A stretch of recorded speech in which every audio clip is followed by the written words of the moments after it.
welcome to the House of Hoosier podcast. I'm your host, AJ Guyton, as usual, and I'm here with an extra special guest, a guest who's been getting a lot of buzz lately, man. I don't know if he's ready for, this pressure that he's putting on himself by being so good at what he does. I got assistant coach Kenya Hunter in the house. How you doing, man? I'm doing great, AJ. Thanks for having me on, man. It's great to be here, and obviously, I don't know, man. I'm trying to do what I can do, man, to help the Hoosiers get back. So Man, excited to be here today. you got them buzzing, man. So I was watching a football game this weekend. I was like, it was a lot of buzz surrounding the football team, and then they obviously didn't play well. It's gonna happen. Yeah. Like, oh Lord. Oh, we got to do something. I'm like, nah, you got to be patient, man. And process. It definitely takes that, and with Penix coming off an injury, it's going to take a little bit.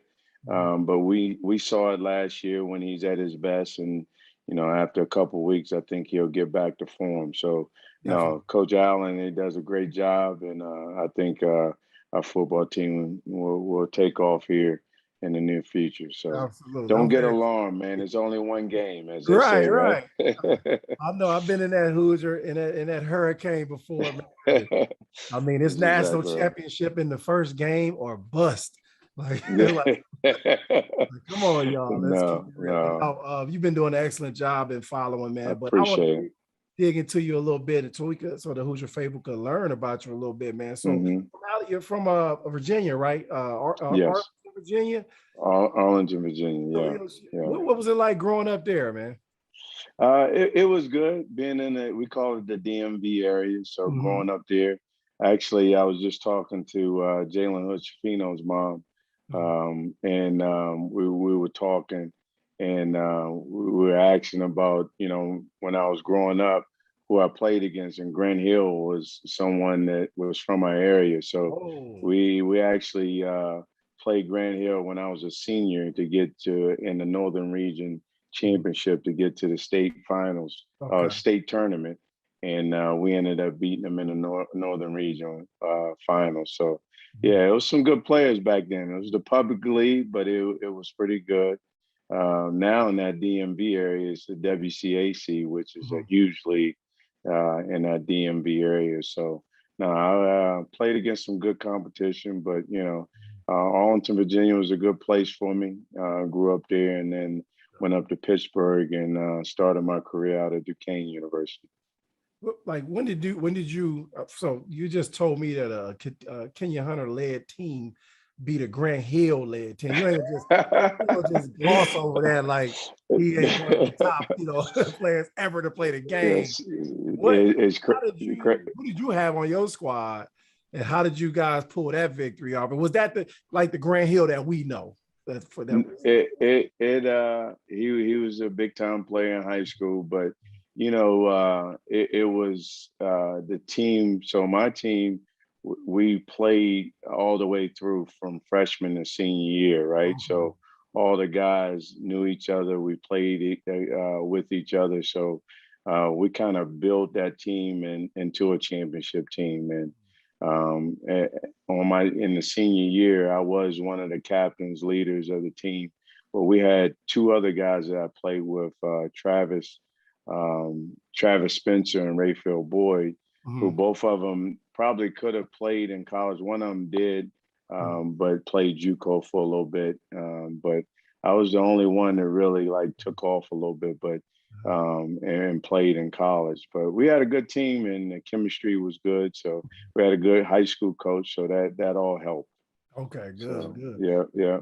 When did the recruits start sniffing around for you? Like, when did that process start? Actually, the crazy thing, AJ, is that I went to prep school out of high school. So prep school was just becoming a big thing. It's really big now, but it was becoming a big thing. And I actually played with Conzo Martin, who played at Purdue and ended up playing in the NBA. And now, he's the coach of Missouri. And then Lawrence Moten was my roommate that played at Syracuse. Yeah. So we actually had a really good team my prep school year.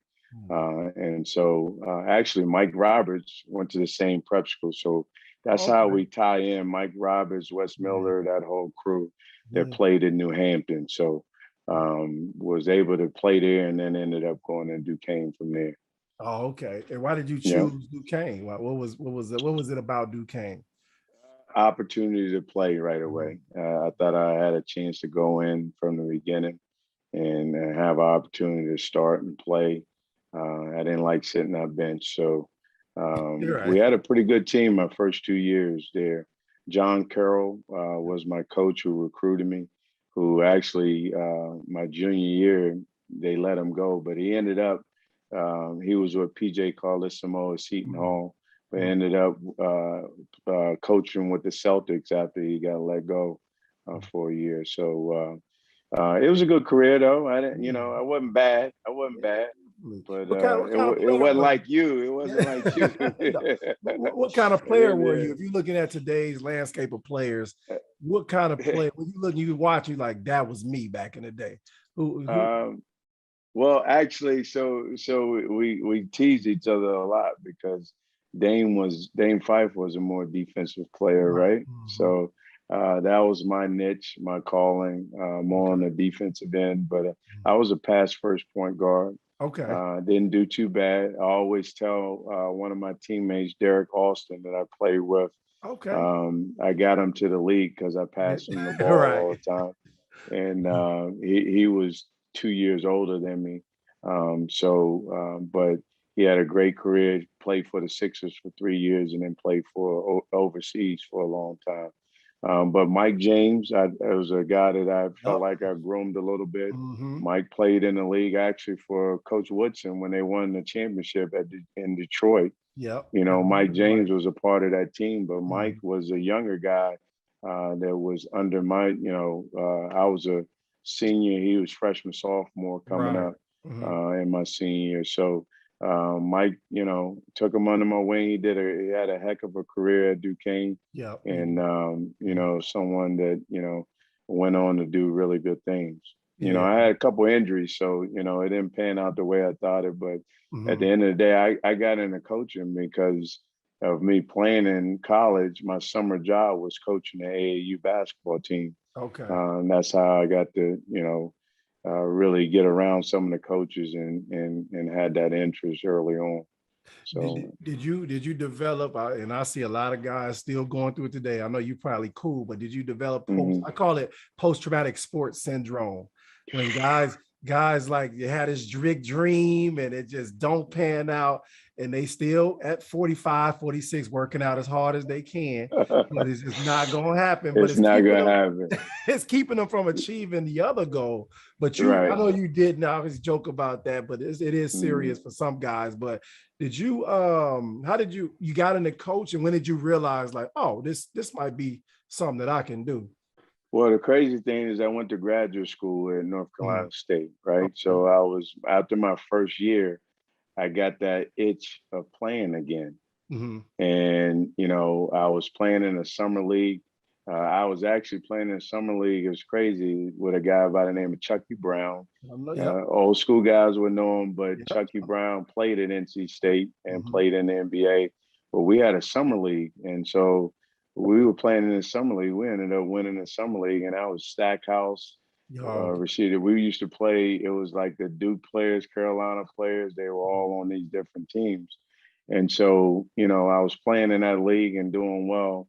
And then afterwards, I was like, man, I want to go play overseas or do something, right? I still had to. I was a year out of college, and Herb Sendek came up to me, and he said, "Listen, if you really want to do this, you got to really give it 100% and be bought in." Right. So, he was talking about my appearance, take your earrings out. I thought I was cool back in the day, right? You was hip hop out. Right.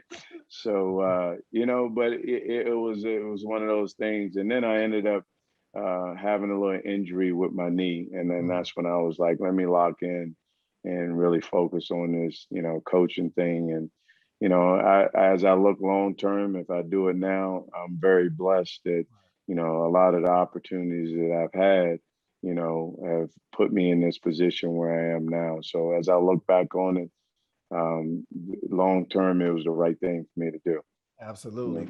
When you got in that business, how quickly did you realize that you had a niche for recruiting, for relating to guys, for you just had that niche to get it done, man? When did you realize that? It's crazy, it probably wasn't, so when I started out at NC State, I was a director of basketball operations, right? Mm-hmm. So at that time, that position, it was a recruiting position. Okay. So I actually was able to call recruits and get them on campus and things like that. Yeah. So, but I wasn't able to go out on the road. Mm-hmm. Not until I was at Xavier University with Sean Miller was I able to. I was a full-time assistant there, and one of my biggest recruits was this kid out of Philly, Jason Love, who no one would probably know, but I know he's Jason Love. He's from St. he's no, he's from Philadelphia. He's from Philly. But Okay. he's an all-time winningest player in Xavier history. Okay. And I brought him in from Philadelphia. Mm-hmm. And then another kid that was there was Derek Brown, who was from Dayton at the time. Those are two big recruits. That was one of my 1-2 recruits that I got at Xavier. Mm-hmm. And I had a little success there, but I learned a lot about the game as well. And so I tried to pride myself on being a well-rounded coach, not just pegged as a recruiter, but knowing the game, skill development. That was some of the things that, I really wanted to embrace and be really good at. And so after I was there at Xavier for 3 years and then ended up getting a job at Georgetown. And that's kind of where my, career kind of took off a little bit because I was there for 6 years with John Thompson III. Oh, okay. So that's why you dominate that East Coast over there. Yeah. Down. I was back home and I tried to run the DMV and get some of the best players there. So we had a good run there when I was there for 6 years. I recognize the talent level. I spent a year over there in Loyola, and I was just amazed at the talent that was in that area, like just in that area. DMV area, so I'm very familiar. You've been doing this a long time, man. How has your approach to recruiting had to change over the years? Is it easier or is it harder than ever to close that deal and get those top level guys? I wouldn't. It's I tell you, the stars got to align sometimes, man. Just like with Tamar Bates. That was probably one of the shortest recruitments that I've had or been involved with because of the circumstances. But everything aligned right. And we got the kid in like 4 weeks, and normally the recruiting process is about building that relationship over the year and getting involved with a kid early. And, if you've heard me once or twice, like, I talk about recruiting. I pride myself on building relationships with the people that I'm involved with. And so that's what it's not just a, time that they're in college, it's for a lifetime with me. And, kids that I've coached at NC State starting out, I still have relationship with. Some of them are in the business who I'm still mentoring. Right. So, that's been big with me. And so I've been able to do that. And that recruiting thing is just, like I said, things are just aligned right for me. And I've been put in a really good position. And some of the places that I've been, have been, easy to recruit to, and it's helped out. And the head coaches that I've worked for have been really good as well. So it's not just me, man. It's just, like I said, it's the situation, it's the timing. And like I said, I really pitch of, the relationship being a big part, not just with the kid, but their family and embracing that. Yeah. With that NIL in play, has that made you change your approach a little bit? Because they're probably coming to the table like, yo, how much money can I make? You know what I'm saying? I know that sounds weird to you, like, oh my God. No, it is. Well, yeah, listen. Actually, the NIL is definitely going to help. I think Indiana is doing a great job of being at the forefront of everything that we can do to help our student athletes. And by that happening, it puts us in position as recruiting coaches to go out and, recruit the best players Right. who fits our system. Now, it's not about just collecting talent. It's about collecting the right guys who we feel like we can build a relationship that can play well for Coach Woodson. Right. Because just because you're talented don't mean you're gonna fit in right. So it's still about us doing our homework as assistant coaches, getting to know the players and the parents, the people that are surrounding them, to feel like if they'll be a great fit. And obviously with the NIL, it influences guys. As far as some of the things that we're capable of putting in front of them from previous guys that have done things or gotten things here, with our players. So basically, that's all we can say with the NIL is just things that are happening to our players right now. Right. There's no promises of anything, but this is what's happening with our guys right now. Okay. And finally, on a recruiting tip, man, to a potential recruit with dreams of catching the Indiana staff's eye, man, what outside of just physical stature, ability, talk to these kids about what the intangibles you look for when you out there watching a kid, the things that they don't think that you're watching. I have a daughter that's being recruited, and I'll be on her about, hey, man, you need to be paying attention. Don't worry about making shots and all that. Right. You'll catch their attention. What are some things you look for? I tell you, AJ, it was hard with the pandemic going on because, you're getting a lot of video and watching guys on video. And that was hard for me because it's a difference when you're watching a kid or a player, in person, because there are things that I look for in kids is, are they a good teammate, or how they talk to their coaches? Do they play hard? Body language, it's so many things that go on during the game. It's like, how do they deal with some of the adversity? Are they a clutch player? Do they want the ball at the end of the game? Even though they don't make the shot, do they want the ball? Do they shy away from the ball? So those are some of the things that, as I evaluate, those are some of the things that I'm looking for. Obviously, they have to have talent. But again, it's about, I think the biggest thing where some people fail is that you got to recruit to a system and who your boss can be able to coach and coach well, So it's doing your homework as well. It's not, again, I think to be good at this, I've always been taught you got to recruit every day. As an assistant. There's no really, and I mean, you've been in it. It's like if it's a day, and it's not just the kids that you're recruiting to be in your program, but the kids that are on your team as well, especially this day and age, because they can just transfer and go play somewhere else. You worry about your 8th, 9th, and 10th player more than anything now, just because if they're not happy and doing what they think they should be doing, they can up and leave and go somewhere right away and play. So it's made it tough in that sense, but it's all good. But just with the recruiting is no science, man. Does it feel like NBA free agency at the end of every year now? Like you just re-sign a guy, you gotta. That's what it seems like. It's definitely going to. I think Coach Woodson actually fell into college basketball at the right time because it's like, oh, I don't like that player. Let's get rid of that player. Oh, I like that guy. So it's like the NBA. It's like, okay, but you're not paying money for. You're just picking guys from different teams that you really like. And but no, it's made it difficult. But at the end of the day, man.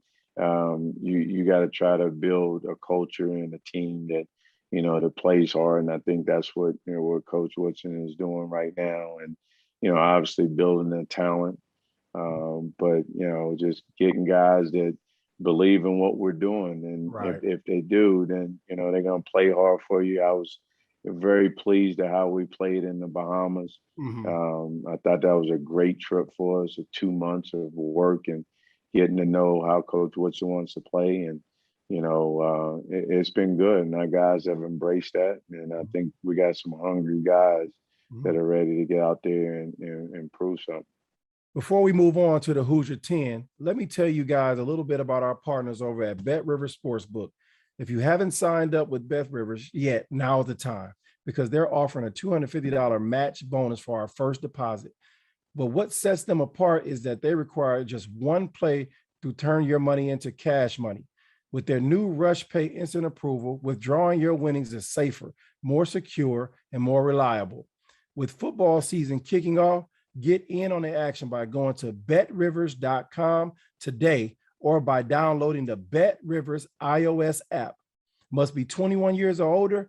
Gambling problem? Call 1-800-GAMBLER. I just wanted to let you guys know about Field of 12 Media, a brand new podcast and digital media network covering college football by the people that know it best. Brought to you by Shoot Your Shot Productions, the folks behind the Field of 68. The Field of 12 gives you insight into the game we all love by the people that have lived it. Trevor Knight and Bryce Petty covering the Big 12. Josh Perry and Christian Hackenberg are covering the Big 10. Max Starks and Clint Starner own the SEC. We have Harry Douglas and Cody Sensenbaugh on the ACC. Check the links below to find all of the shows. The Field of 12, where college football happens. Over halfway through, man, and we got a part in this podcast we call the Hoosier 10. I'm going to ask you 10 questions about Indiana basketball and your experience in Indiana. Just your experience. Yeah. No trick questions. So, no trick questions. Number one, your favorite place to eat in Bloomington so far? Favorite place is Buffalo's. Buffalo's, all right. I like the wings. Definitely. But I like the little deli beside it too. I'm drawing a blank. What's the little sandwich spot right beside it? Austin to get us the name. Don't worry about it. We ain't gonna Austin. Yeah. What surprised you? They got a little good sandwich. What surprised you most about Bloomington so far? I don't think there's any surprise. I think I like that, obviously the support and the fan support so far with the people. I think that it's a good place. The people are very nice. Have been nice, but we ain't played no games yet, AJ. So I don't know. but no, it's a nice town. I'll call you in December. I know. Hopefully we're on the winning side. A good conversation. But Bloomington, I always say it's what you make of it, man. Right. And it's a town where it's an easy place. Mm-hmm. What's your earliest memory of Indiana basketball before you even thought about coaching there? Your earliest memory? Bob Knight throwing the chair. Yeah, for sure. Yeah. Who was your favorite former IU player to watch prior to you coming in Indiana? Well, you know what? It was Victor, because I saw him in high school, because he was in the DMV area at the time when I was at Georgetown. I really loved his development. And I think when I was at Georgetown, we ended up playing Indiana. I want to say in New Jersey when they were ranked.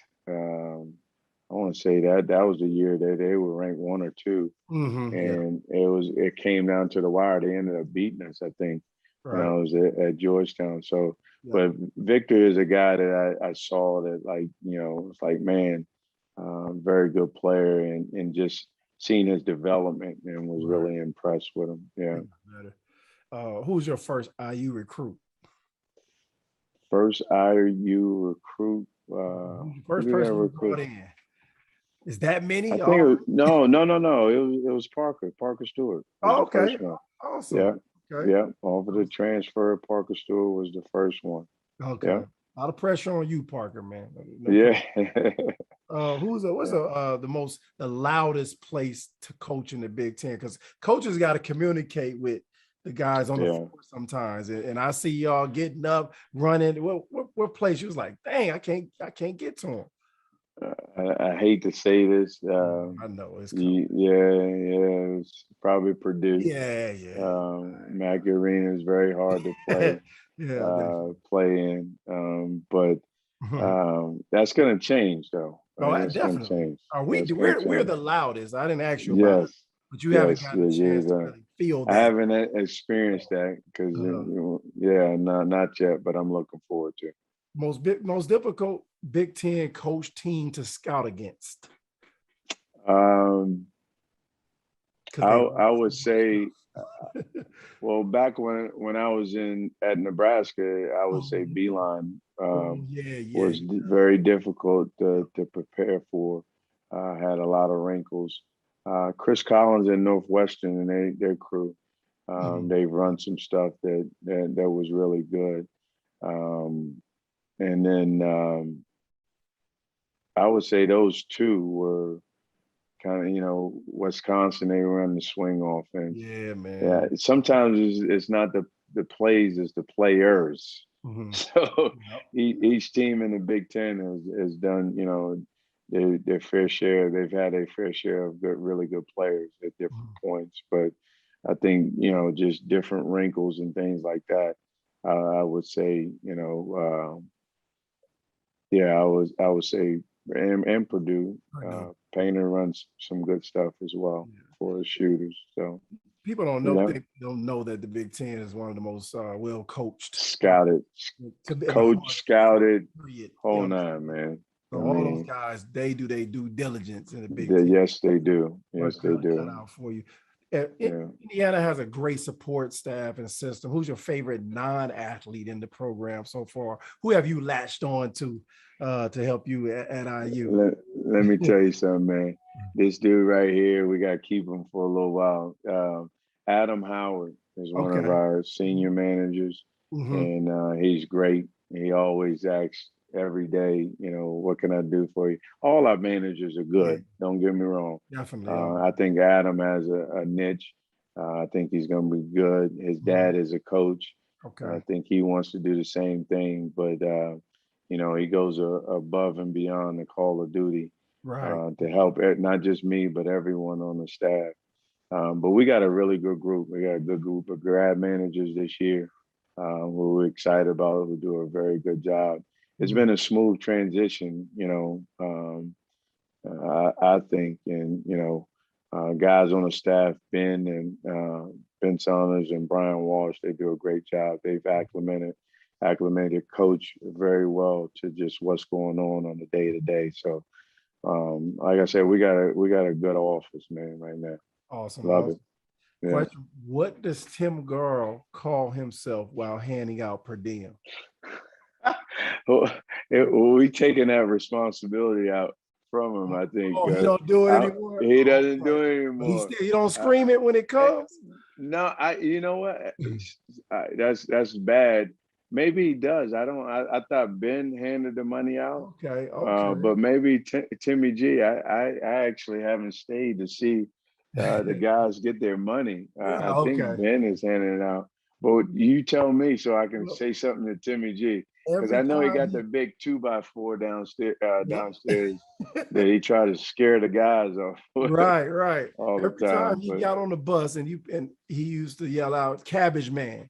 Here comes the cabbage man. I got the cabbage. And that was the big thing. Every player, every coach always. So listen for that. I wonder if he still does it, even though but that's a big thing with everybody. Because when you hear cabbage, $25. That money's coming. It was a lot to us. The cabbage man. The cabbage man. I gotta say something to Timmy G about that one. And the last question on our Hoosier 10, man, who would be your Mount Rushmore college basketball coaches? Oof. I got an opportunity, like I said, being with John Thompson III. And every day, he would be at practice a lot. And the dialogue, just the conversations that we've had when I was there for 6 years, the knowledge of the game, not just on the court, but in life. Yep. I learned a lot the times that I was around him. But I like I told you, man, I've been very blessed to be around very good coaches. I thought Herb Sendek at the time did a very good job. Sean Miller, even Tim Miles that I worked with at Nebraska. Yeah. I just think I've learned a lot from each coach that I've been a part of in their program. And, at the end of the day, I aspire to be a head coach. And Mhm. I think I can take, from the guys that I've been with, Absolutely. bits and pieces of, building my own, Yeah. and my own identity and Mhm. doing things the way I would like to do it. But I'll definitely take from each program something that I've learned. And, Coach Woodson, man, I can't say it enough. It's only been a short, 3-4 months, but, Yeah. the things that I've learned in a short period of time, and he's a real dude, and he's down to earth, but he knows basketball, and I think that our guys are going to learn a lot. Again, not just on the court, but off the court about life, and he's been very successful. So I'm Definitely. glad to be around him. And we're gonna dive into your coaching career in your Indiana, and then we finish up here, man. When you received that call from Archie at the time to join the staff at IU, was there any Hmm. hesitation, or you jump on that right away? What were your thoughts initially? I think people know that the history that I've talked about when I first got here, the Mhm. reasons why I left Okay. when I did to come here. Arch and I, I've known him since he was 15 years old, and Mhm. I've known his family. So, it was the connection there, and I just thought it was a great opportunity for me at the time. I don't regret, and I've told him, although things didn't work out for him, I don't regret coming when I did. Right. I think this has been a huge blessing for me, Right. and unfortunate at first, Yeah. but the blessing came with Coach Woodson giving me the opportunity to stay here. But Mhm. I thought this was a great place where honestly my career and just the program I wanted to help bring Indiana back to Mhm. where it needs to be and where everyone wants it to be and where Right. it should be, to be quite honest. Mhm. So I'm glad I made the decision. If I could do it again, I would do the same thing. Yeah. Absolutely. What was that conversation with him like when you told him that you'd be staying even though had been let go? Because I know some coaches. I remember when I left Hmm. Loyola, the coach was a little upset with me, and Right. we're great now, but I can understand it because it's Right. kind of like, man, I brought you here. What was that conversation like, and are you guys cool now? Oh hell, yes, Okay, he and said, it hell would be, yeah. yeah, yeah, because he felt bad because he brought me here Oh, and okay. things happened the way it happened. So Yeah. he Mhm. was happy as hell that I got the opportunity to stay here. Right.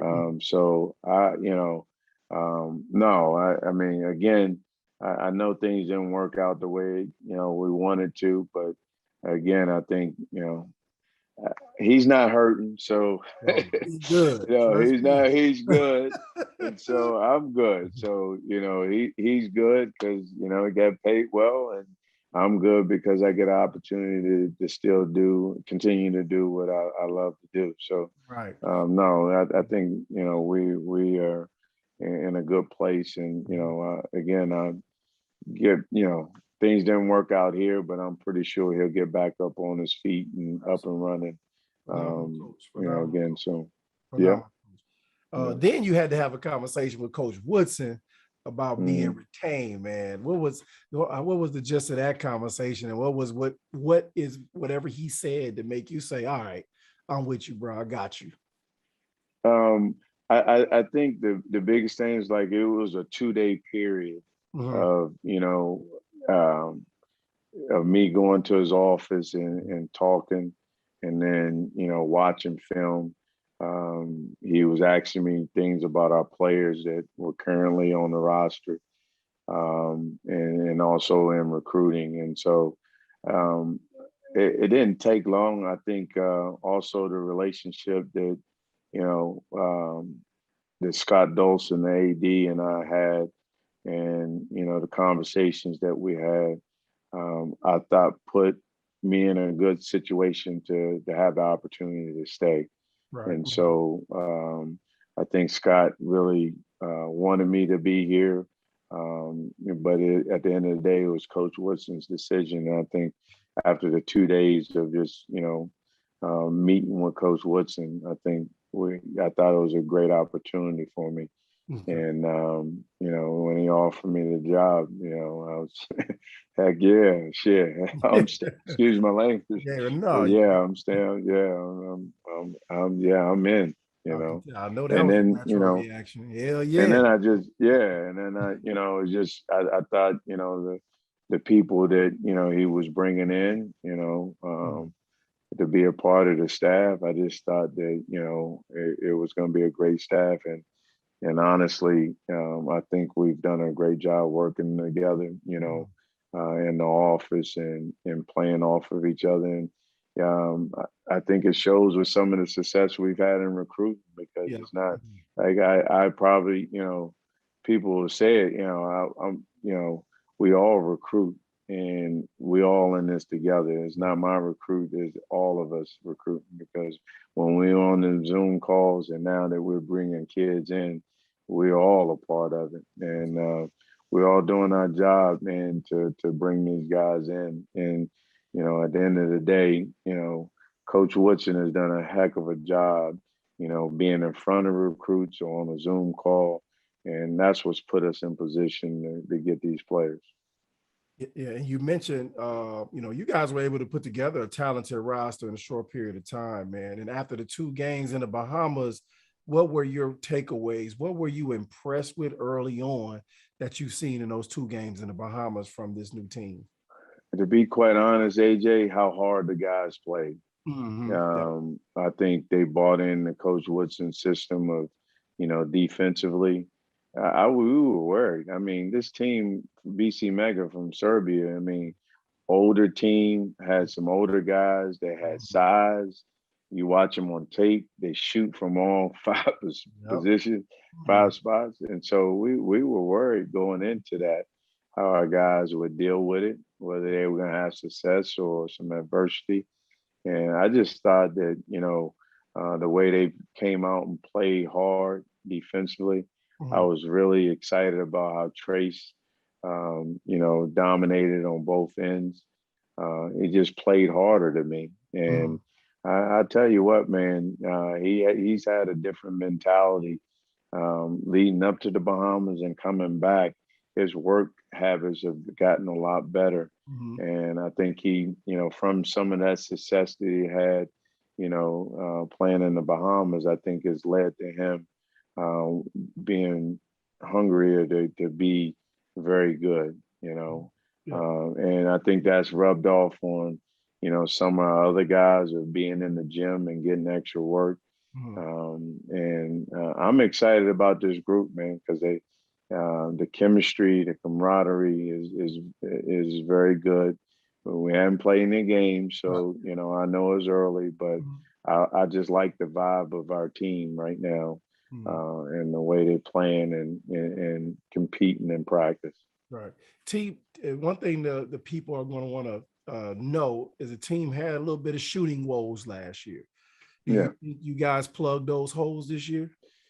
Listen, man, I think we've gotten better. You know what I'm saying? But at the end of the day, there's going to be nights you're not going to make shots. So what are we going to hang our hat on? We're going to hang our hat defensively. We're going to hang our hat on playing at a pace where we can turn teams over and get early quick strikes in transition. That's how we're going to win some games. Right. Even the second game when Miller Kopp was out, we created turnovers, and defensively is how we continue to have a lead.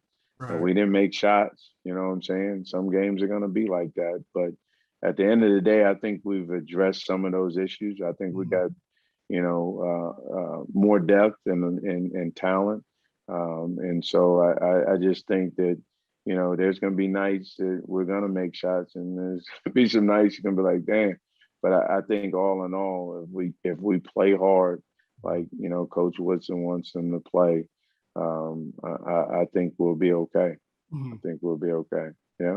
The young fella didn't play at all. Lander, was he injured or what was the reason? No, Okay. You know what? I think if Christian sticks with it, Mm-hmm. Christian is going to. I mean, he is learning the game and learning how to work. Right. As a freshman, honestly, this is his freshman year. He shouldn't have been here Absolutely. last year. You should have been To there. me, Right. but that's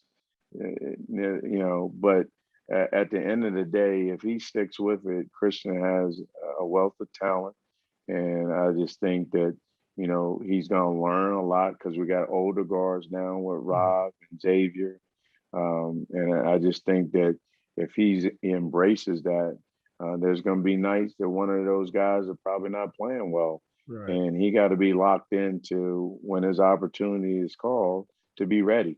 Hmm. That's the biggest thing. If you sit over there and pout and don't work, Right. you can't Mhm. expect to go in the game and do what you got to do and take advantage of the opportunity Right. because we need him. I think he's talented and he has a chance to be good. And I just think that it's like going through it and learning how to play hard and learning Coach Woodson's system. Hmm. And then once he does that and embraces it, he's gonna be a good player.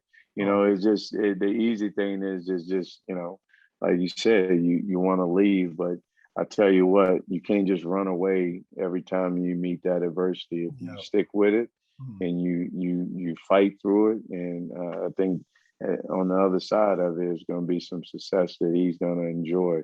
But he has to stick with it, and that's our job as coaches to be with him and continue to develop him and talk to him and his parents.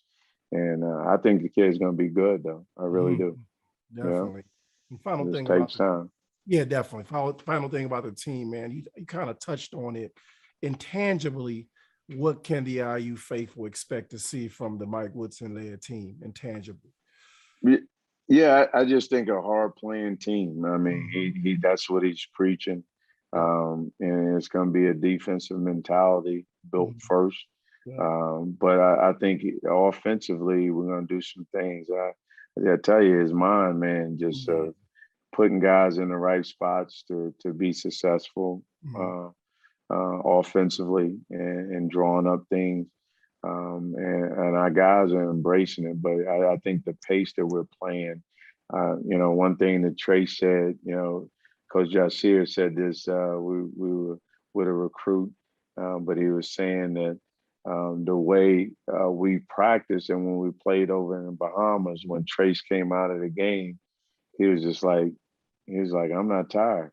Wow. He's like, That's practice is harder than this right now. You know right. what I'm saying? It's because he's pushed them to and playing at that pace and that level, and so it's been good, man. And I think that if we continue to play that way, I think it's going to become a habit, and the guys are going to embrace it. And when you start winning games, AJ, it just Yes, sir. takes It's you all it. get 1, 2 marquee wins, and Yeah. now you continue to build that confidence, and you can get on a roll. Yeah. And I believe that in this team. I just think we got a good mixture of some older guys, and then Mhm. my man Tamar Bates, who's a young puppy, but Mhm. he works his behind off, and he wants it and embraces the work.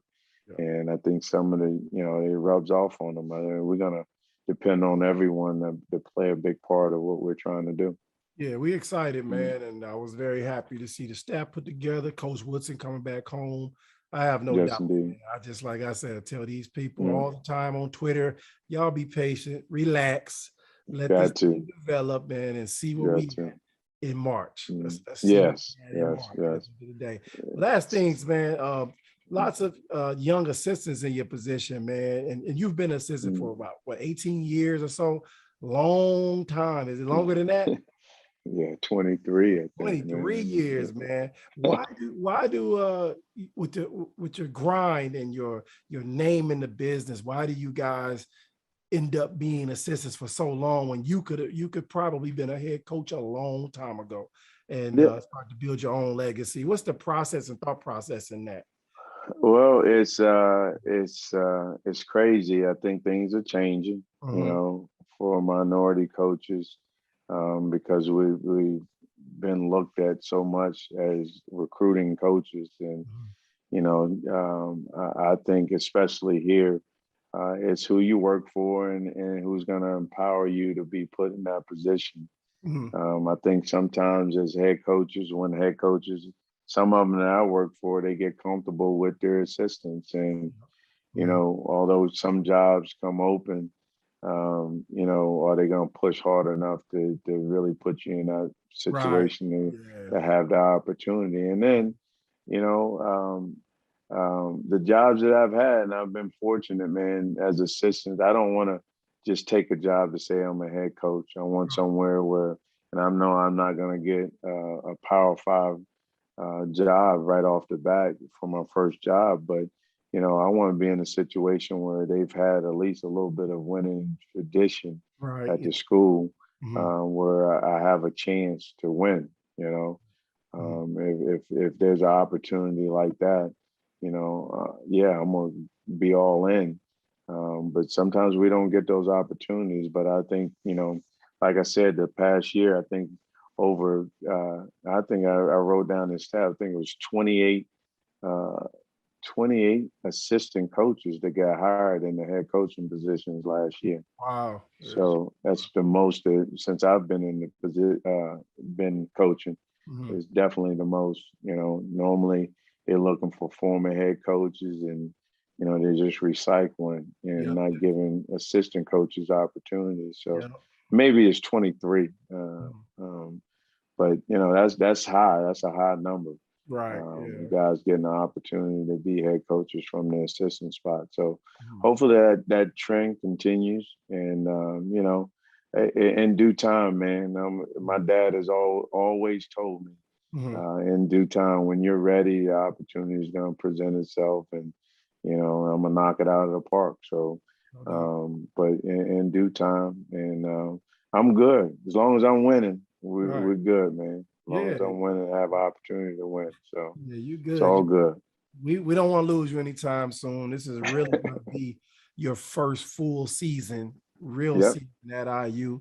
So we get a chance to really see, how you contribute to the program. So it's no hurry, but we really like to see your guys getting those opportunities to lead your own programs. But like you said, you don't want to get a situation where it's a failing situation where it's just take way too much and too much capital that the school doesn't have to even turn it around. So continue to be patient. We keep you with us, man. And without a doubt, because you've grinded it out. And I want to thank you for taking time out of your Dallas Cowboy game. I know it's all good. 7-7, baby. 7-7. I want y'all to get on him because he has to adapt to being a Colts fan at some point. So we gotta get. So you can't get on me because Coach Woodson is a Cowboys fan and he's from Indianapolis. So I don't understand. He said there wasn't the Colts when he was growing up. So I'm just saying, you from Indy, man. Come on, why aren't you a Colts fan? But he's a Cowboys fan, so you got to get on him the next time. Definitely, you got him on. I'm putting them all on y'all. They're gonna be on y'all. Y'all better not be wearing bars around Bloomington. But man, thank you for taking the time, man. We're excited about IU basketball, and we're gonna follow, and we're gonna be patient, and we're gonna make sure we get it back to the top where it belongs. That's right. That's right. Thanks for Kenya for stopping through, man, taking time out of his busy recruiting trip and watching them Cowboys to give us the knowledge, man. Appreciate you, man. AJ, appreciate you anytime, man. And make sure you stay in touch with me, all right? I'll be down there, man, to check y'all out for sure.